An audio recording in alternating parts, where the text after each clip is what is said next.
The Primary Arms SLx 1-6 LPVO is one of the newer scopes that we're selling here at TREX Arms. Now, if you have seen some of our previous content, you may have seen a video that featured this gun right here a little bit over a year ago, maybe almost 2 years ago, actually, as of the filming of this video. Now, this is a budget rifle. In its entirety, including the paint, the sling, the tape, everything, that gun's 1,500 bucks. That's with the flashlight, the optic, and the mount. Now, something that we wanted to offer, and we've been wanting to offer, is budget optics if they perform well. Now, there's technically no such thing as budget. It's very relative. So there's not a set definition of what budget means because, again, it's different for everybody. But if we can find a good scope or a good red dot that performs, it's reliable, regardless of its price point, regardless of where it's made in some cases, then we would like to sell it. And that is where the Primary Arms SLx 1-6 comes into play. This is a very cheap scope, but it does exceptionally well. Now, what we're gonna do in this video is, instead of just repeating what you can find on the product page itself, we're actually gonna use this scope. Now, like I said, we already have a lot of content featuring this rifle with a couple of other videos. So there's a lot of this scope being used already, but we're gonna use it some more. And we're also going to do a little bit, something a little bit different, and we're gonna compare it to kind of the gold standard second focal plane 1-6 scope, and that is the Gen 2E Razor 1-6. Now, this has been widely accepted. It's probably one of the most common LPVOs for competition shooters, and for really good reason. It's a great scope. Now we're going to see if this scope that costs less than a quarter of the price of that guy can compare to it. So getting into what comes in the box, you have the scope itself, and you're going to have some pretty decent lens covers on the scope right out of the box. Now, even some expensive scopes will just come with some bikini covers, basically lens covers that are completely useless. But I have these scope covers on this scope here. Again, this scope's almost 2 years old, and they still function really well. So obviously they're not the most durable, fancy guys out there, but they're click lens covers. These are the exact type of lens covers that I like. So that's a pretty good start. You have the scope itself. You have the sticker that says that it's been inspected in the United States. Now, just to be clear, this is Chinese glass. So let's just keep that in mind when we're talking about glass quality. You're gonna get your Allen keys that you're going to need for zeroing the scope, as in once you zero the turrets, you're gonna loosen the turrets, float them, and set them back to zero. And then you're just gonna have some paperwork, a lens cleaner, and some warranty information. So nothing all too crazy going on there. Now, as we get into this video, what we're gonna do is we're just going to confirm zero on this gun. I can say with almost a high degree of certainty that it's still zeroed. Make sure it's maintained zero, just getting banged around in the armory and things like that. And then we're gonna shoot a couple of drills side by side with this guy just to see how well it does versus the industry standard per se of the Vortex 1-6.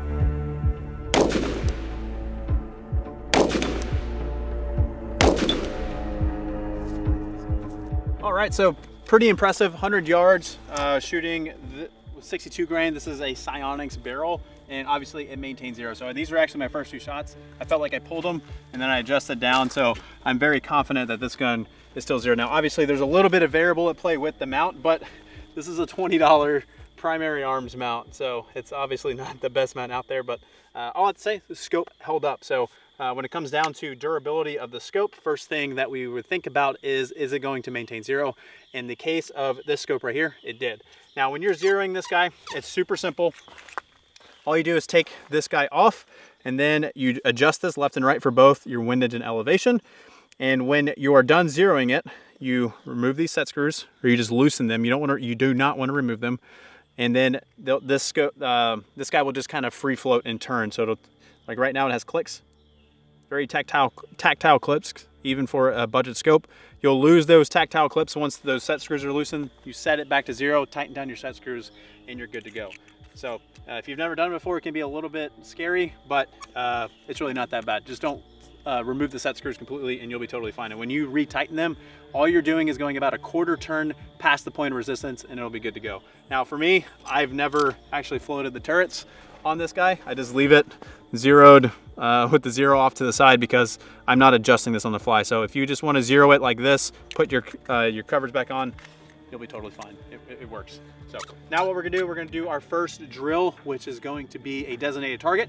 And the reason why we're doing that drill is to evaluate this scope's ability to transition targets quickly. So basically what I want to be able to see is how bad or good I can maintain a good connection to the gun and maintain a good sight picture, basically.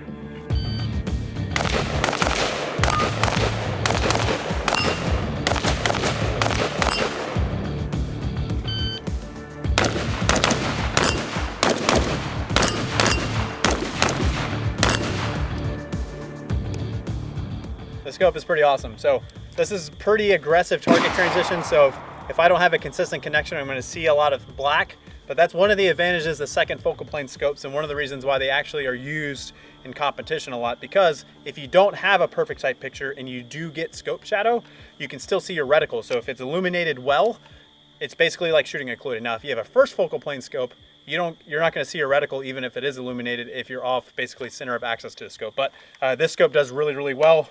Something to mention about illumination, I know it's a little dark or a little late in the evening. This guy is red dot bright. It is like PLXC, RDB, Night Force Attacker 1 to 8. All of those scopes that are known to have good illumination, it's right there. It's right up there with them. So let's compare it to the Vortex now.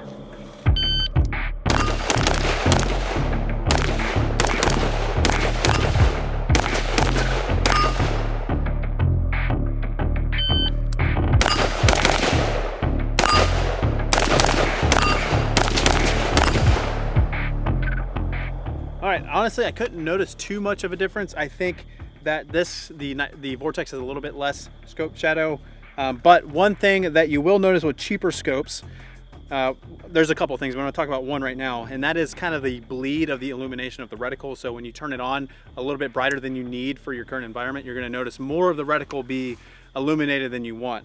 It's called reticle bleed. It can be called a couple of different things, but that's what I call it. The Vortex has significantly less comparatively to the SLX. Again, the scope's still 4 times the price. Now, what we're gonna do now is we're gonna do a little bit of shooting and moving. Same kind of an assessment, trying to see if I can maintain a consistent connection to through the scope as we shoot and move, kind of shoot it more dynamically.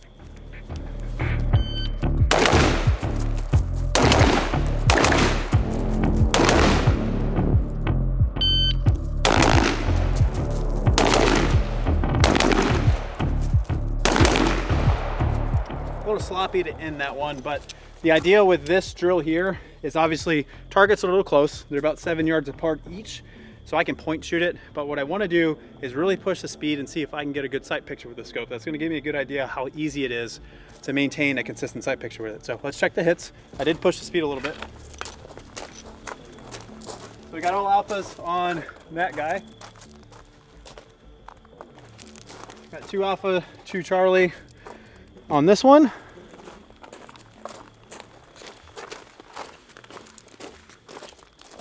Got 3 alphas, 1 Charlie, not too bad. And then 3 alpha, 1 Charlie. So I will say, you have to take my word for it, but I was able to get a good sight picture pretty easily with this. It almost felt like I was shooting a red dot. So the scope is doing really well. Now let's do it with the Vortex and see if we notice any differences.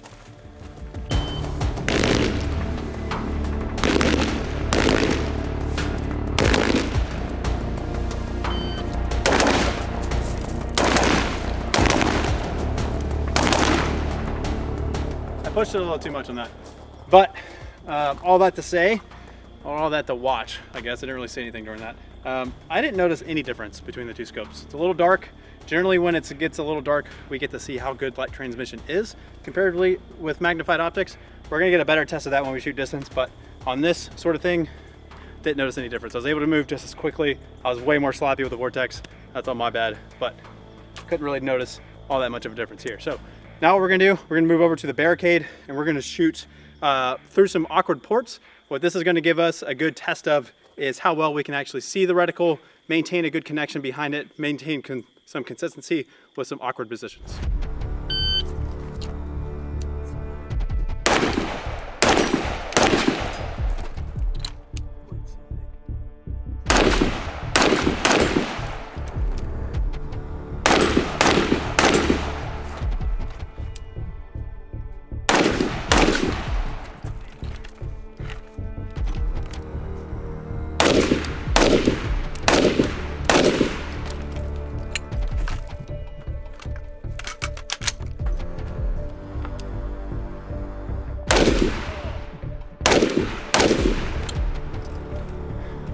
Scope does really well. Brandon does not do very well behind the Barricade. All right, I didn't notice any difficulty with it.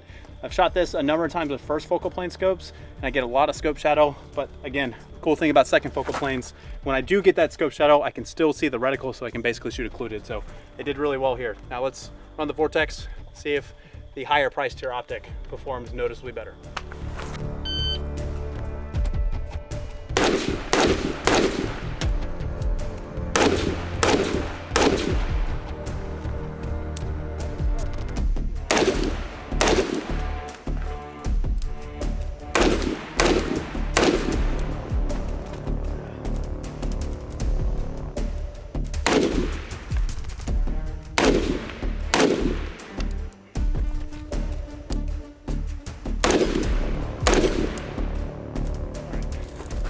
Again, not really any difference that I noticed. I have run these scopes side by side quite a bit before filming. We can't film everything we do. And I don't notice a ton of difference. Like I said, not to spoil the fun here, but we're gonna see some difference when we shoot long range. But with this guy, honestly, the hardest part about this Barricade and what we're assessing here is how we have the light set up on the guns. Just gets completely in the way. So I'm loading the Barricade off of light, which is not ideal. Like I said, second focal plane scopes do really well here, or they should. And both the expensive Vortex and the cheap Primary Arms both did exceptionally well. I could see, even with an awkward position, I can still see the reticle, can still see the illumination. It doesn't seem like it's smearing across the glass. I don't really have any distortion on the edges. When I'm not perfectly centered to the scope, it just does well. So now we're gonna shoot some distance, and I think that's where we're gonna really see differences.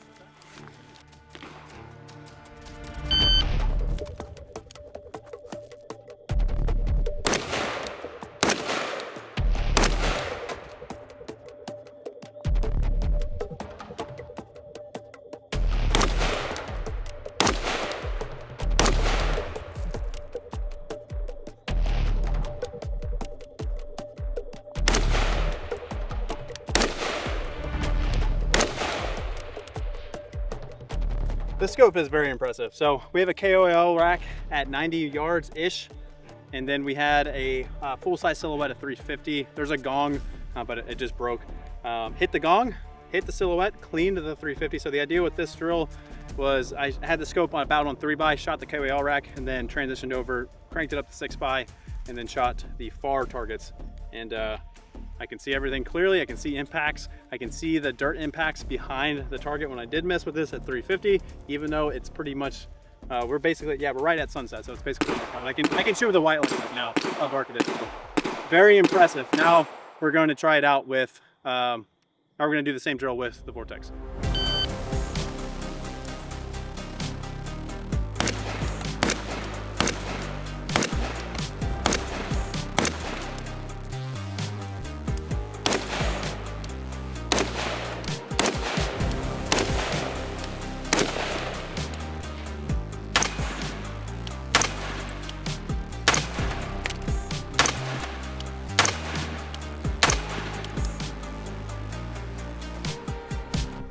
Yeah, these scopes are really good.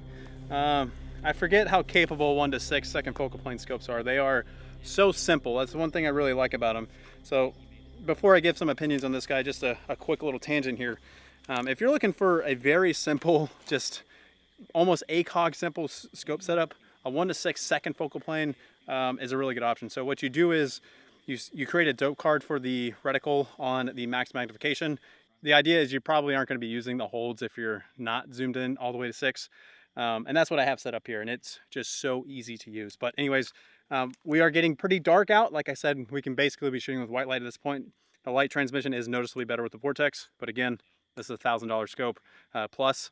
I think when this scope was in its prime, it was even more than that.